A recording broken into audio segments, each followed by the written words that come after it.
سورج کے غروب ہوتے ہی اللہ تعالیٰ اپنے بندوں کی طرف متوجہ ہوتے ہیں اور اعلان کرتے ہیں، ہے کوئی شخص جو اپنے گناہوں سے بخشش کروانا چاہتا ہو، ہے کوئی شخص جو اپنے رزق میں وسعت کروانا چاہتا ہو۔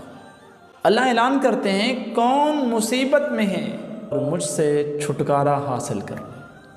مصیبت سے چھٹکارا حاصل کرنے کے لیے، رزق میں وسعت کے لیے، گناہوں کی معافی کے لیے اللہ خود اعلان کرتے ہیں، ہے کوئی؟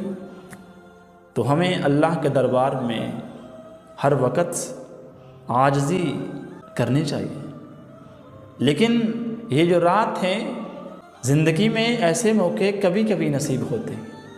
اللہ تعالیٰ مجھے اور آپ کو ایک مرتبہ پھر یہ موقع نصیب فرما دیں، تو ہمیں اس رات سے رحمت